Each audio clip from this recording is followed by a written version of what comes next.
Science is A general way of understanding natural world. കഴിഞ്ഞ ക്ലാസ്സിൽ മനസ്സിലാക്കിയ കാര്യങ്ങളിൽ നിന്നും സയൻസിൻ്റെ ഫീച്ചേഴ്സ് എന്താണെന്ന് നോക്കാം. സവിശേഷതകൾ എന്താണെന്ന്. Features of science. പുതിയ പുതിയ കാര്യങ്ങൾ കണ്ടെത്തുന്ന വ്യഗ്രതയിൽ മുന്നോട്ട് പോകുന്ന ഒരു സബ്ജക്റ്റാണ് science. That is science is exploring. അതിനായി നിരന്തരം എക്സ്പെരിമെൻ്റ് നടത്തുന്നു. Science is experimenting. അതിൽ നിന്നും പല കാര്യങ്ങൾ മുൻകൂട്ടി പറയാനായിട്ട് സാധിക്കും. That is science is predicting. Scientific മെത്തേഡിലൂടെ കണ്ടെത്തിയ കാര്യങ്ങൾ, തിയറങ്ങളും ലോകളും ഒക്കെ അൾട്ടിമേറ്റ്, അതായത് അവസാന വാക്ക് ആവണം എന്നില്ല. അത് പിന്നീട് ശരിയല്ല എന്ന് കണ്ടെത്താം.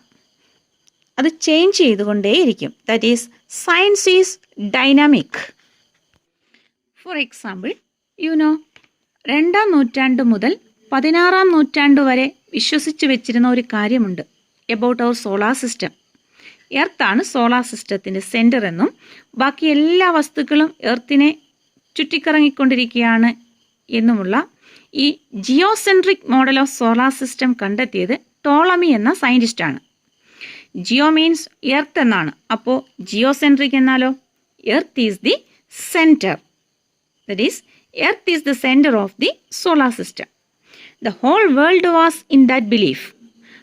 പക്ഷേ 16-ാം നൂറ്റാണ്ടിൽ കോപ്പർനിക്കസ് എന്ന സയൻറ്റിസ്റ്റ് എർത്തല്ല സണ്ണാണ് സെൻറ്റർ എന്ന തിയറി കൊണ്ടുവന്നു. ആദ്യം ടോളമി പറഞ്ഞു എർത്താണ് സെൻറ്റർ എന്ന്. അത് ശരിയല്ല, അത് തെറ്റാണ്. എർത്തല്ല സെൻറ്റർ, പിന്നെ ആരാണ്? സണ്ണാണ് സെൻറ്റർ എന്നാരാ പറഞ്ഞത്? കോപ്പർനിക്കസ്. അദ്ദേഹത്തിൻ്റെ തിയറിയാണ് ഹീലിയോസെൻട്രിക് തിയറി. ഹീലിയോ എന്ന് വെച്ചാൽ സൺ എന്നാണ് അർത്ഥം. അപ്പോൾ ഹീലിയോസെൻട്രിക് എന്ന് വെച്ചാലോ? Sun is the centre. Sun is the centre of the solar system എന്ന് കോപ്പർനിക്കസ് പറഞ്ഞു. അന്നുവരെയുള്ള വിശ്വാസങ്ങളെല്ലാം തെറ്റാണെന്നപ്പോൾ വന്നു. എക്സ്പെരിമെൻ്റ് നടത്തി പ്രോഗ്രസ് വരുമ്പോൾ മുമ്പ് കണ്ടെത്തിയ പലതും തെറ്റാണെന്ന് വരാം. ഇങ്ങനെ ഒരുപാട് കാര്യങ്ങൾ മാറ്റപ്പെട്ടിട്ടുണ്ട്. ആദ്യം ആറ്റം ഇൻഡിവിസിബിൾ ആണെന്ന് പഠിച്ചു. പിന്നീട് അത് ഡിവൈഡ് ചെയ്യാമെന്നും പഠിച്ചു. ഇലക്ട്രോൺസ്, പ്രോട്ടോൺസ്, ന്യൂട്രോൺസ് ഒക്കെ ആയിട്ട്. അത് കഴിഞ്ഞ് ഇപ്പോൾ ഇലക്ട്രോൺസിനെയും പ്രോട്ടോൺസിനെയും ന്യൂട്രോൺസിനെയൊക്കെ വീണ്ടും ഡിവൈഡ് ചെയ്യാമെന്ന് കണ്ടെത്തിയിട്ടുണ്ട്.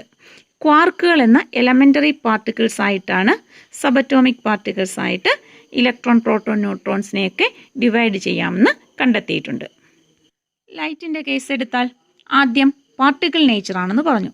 പിന്നീട് വേവ് നേച്ചർ എന്നും പറഞ്ഞു. Particle nature corpuscular theory, wave nature ആണെന്ന് പറഞ്ഞത് വേവ് തിയറിയാണ്.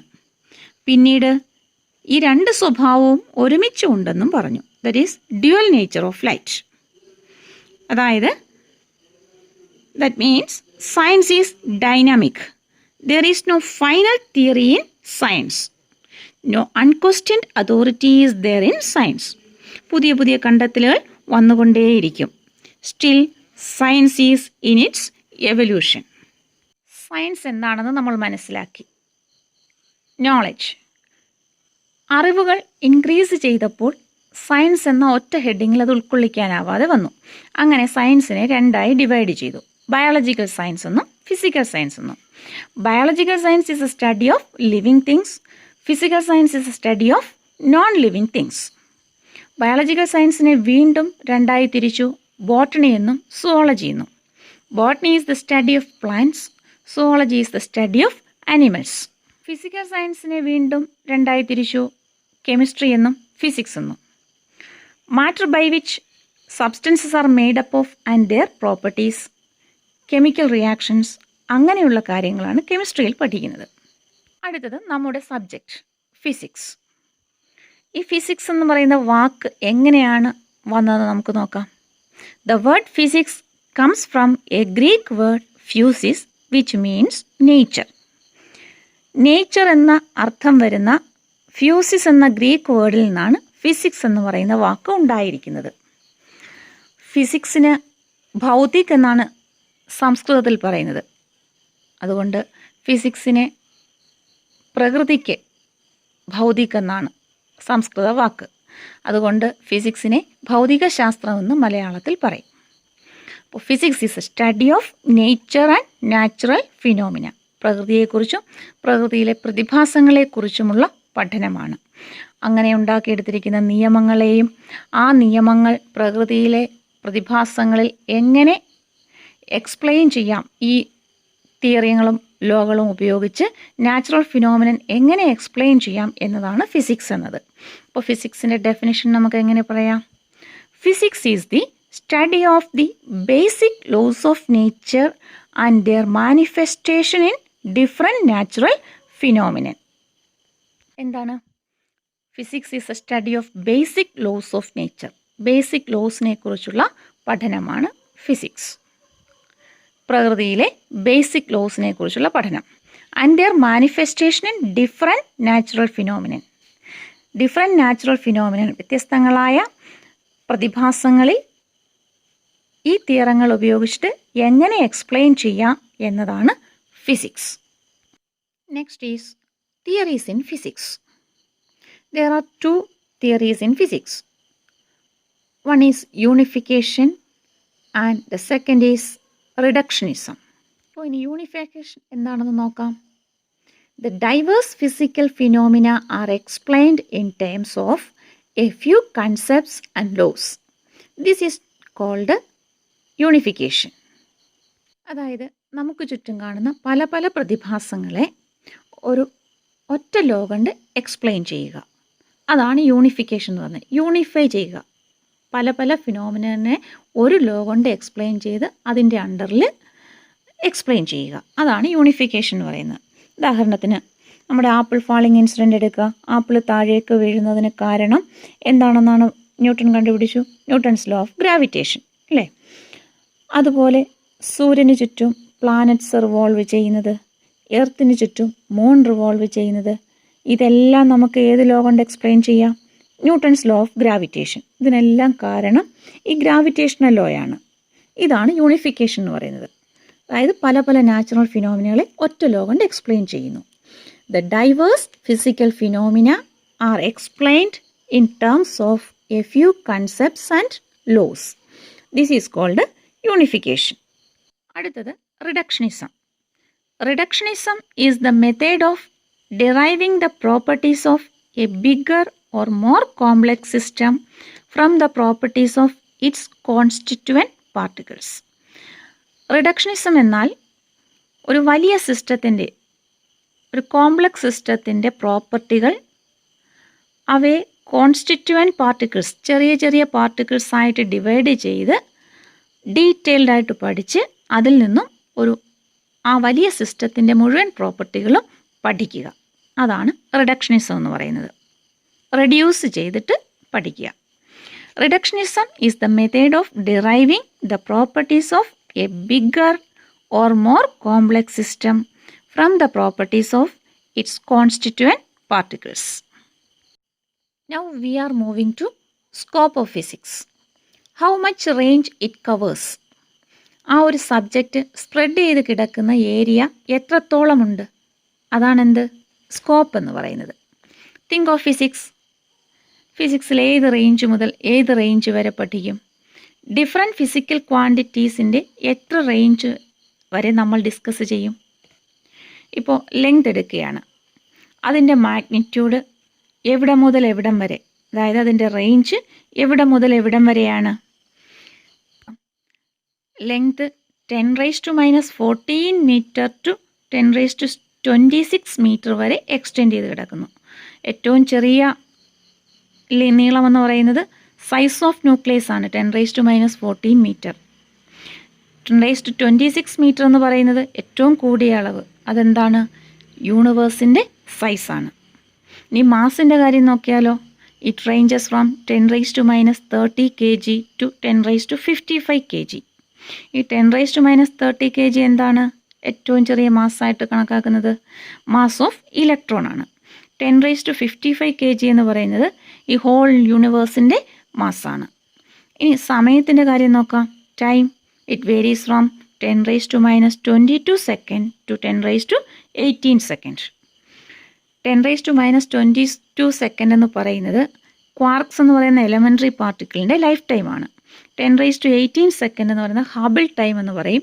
അതായത് ഇപ്പോഴത്തെ നമ്മുടെ യൂണിവേഴ്സ് തിരിച്ച് ചുരുങ്ങി ഒറ്റ പോയിന്റിലെത്താൻ എടുക്കുന്ന സമയം, അതായത് നേരെ തിരിച്ചു പറഞ്ഞാൽ യൂണിവേഴ്സ് ഉണ്ടായിട്ട് ആ ബിഗ് ബാങ്ങിലൂടെ യൂണിവേഴ്സ് ഉണ്ടായിട്ട് ഇപ്പോൾ വരെയുള്ള സമയം, അത്ര വലിയ ടൈം ഇൻ്റർവലാണ് 10⁻18 സെക്കൻഡ് എന്ന് പറയുന്നത്. ഇത്രയും വാസ്റ്റായിട്ടാണ് നമുക്ക് ഫിസിക്സിൽ ക്വാണ്ടിറ്റീസ് അറേഞ്ച് ചെയ്തിരിക്കുന്നത്. ഇത്രയും വൈഡ്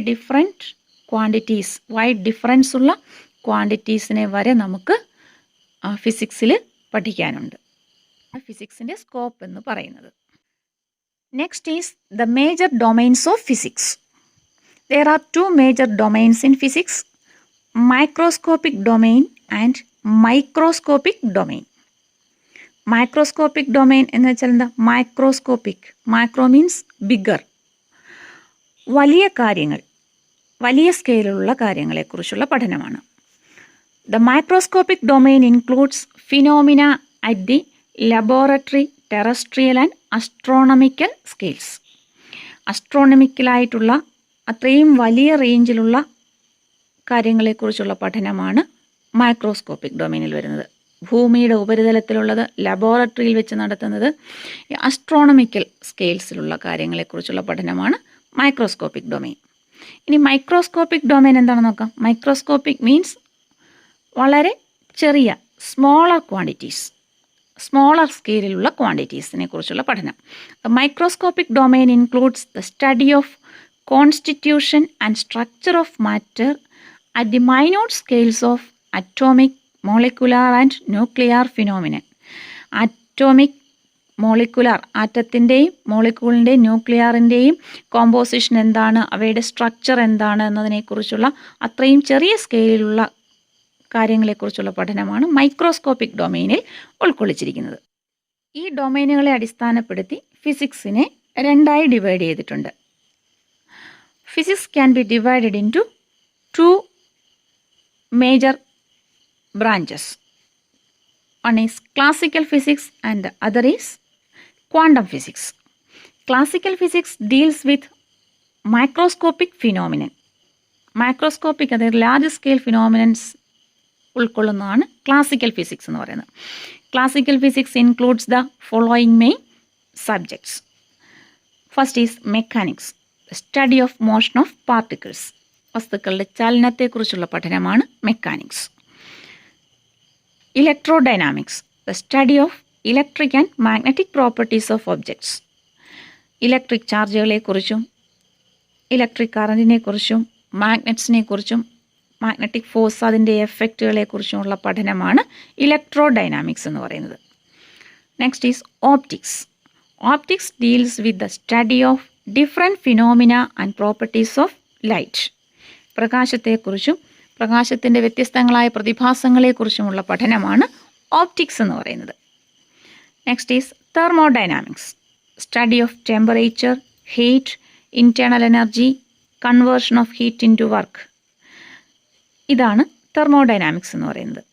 ടെമ്പറേച്ചറിനെക്കുറിച്ചും ഹീറ്റിനെക്കുറിച്ചും ഇൻറ്റേർണൽ എനർജി, ഹീറ്റിനെ വർക്കായിട്ട് കൺവേർട്ട് ചെയ്യുന്നത് എങ്ങനെ എന്നൊക്കെയുള്ള ഹീറ്റ് എൻജിൻ, റെഫ്രിജറേറ്റർ, ഇവയെക്കുറിച്ചൊക്കെയുള്ള പഠനമാണ് തെർമോഡൈനാമിക്സ്. അപ്പോൾ the major branches in physics, classical physics are mechanics, electrodynamics, optics and thermodynamics. അടുത്തത് ക്വാണ്ടം ഫിസിക്സ്. ക്വാണ്ടം ഫിസിക്സ് എന്നതിനെ മോഡേൺ ഫിസിക്സ് എന്നും പറയും.